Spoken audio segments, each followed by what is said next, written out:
How's it? Welcome back. So here's a lucid dreaming tip that you can use if you're having a lucid dream that just really isn't that fun or exciting for whatever reason, which absolutely does happen. You know, it's not like every single lucid dream you have is going to be the most amazing, awesome thing ever. And sometimes, you know, you're lucid in the dream, but you don't have the level of control you want to, you know, teleport to a brand new environment or make some really exciting, awesome shit happen, right?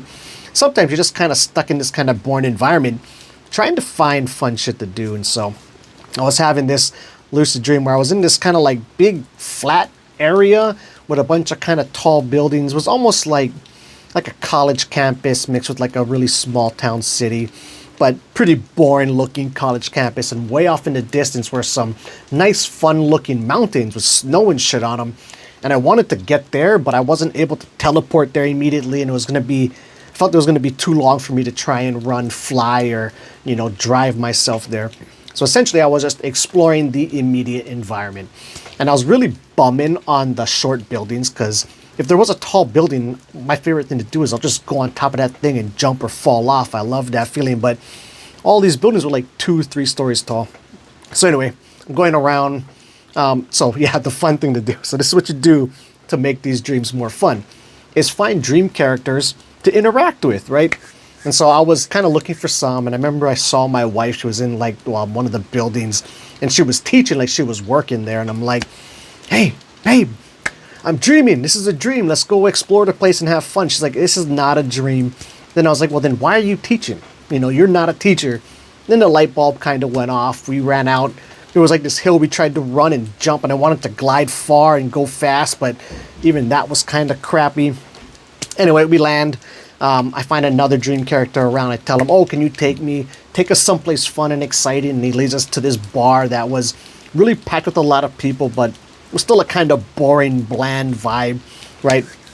Anyway, so the fun part was you start actually running experiments. And so this was kind of the most interesting part of this dream, is I saw this lady walking out who looked kind of like a smarter lady. And this can help if you're going to be posing questions to dream characters. You want to find a dream character that kind of fits the archetype of someone that could potentially answer the type of question it is that you're asking.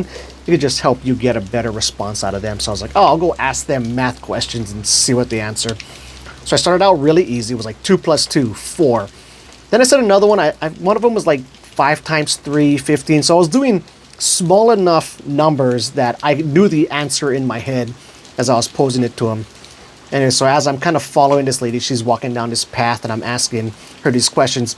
At some point, this other like dream character guy appeared right next to her, and he was kind of dressed fancier and looked, you know, smarter, I guess. I don't know. So I was posing the questions to him, and then I was like, okay, I got to try to think of a hard question. So I did 77 × 55, right? That's an easy enough number, but that's not a number that I could just pump the answer out immediately in my head. But I did think, I was like, I bet it would have a 35. And I didn't even notice at the time, but then I looked it up after. So like 55 × 22, 33, 44, 55. The last two numbers are going to be the multiple of 5 times that number. And for some reason, I had that intuition that it was going to be, you know, 77 × 55. If the answer he gives me has a 35 in it, maybe it's right.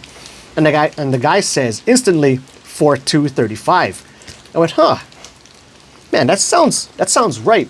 And so then I woke myself up, got my phone, looked at it, and it was correct. And so that was kind of cool and a nice fun way to kind of turn a more boring-ish lucid dream into something a bit more interesting. But anyway, with that said, that wraps it up.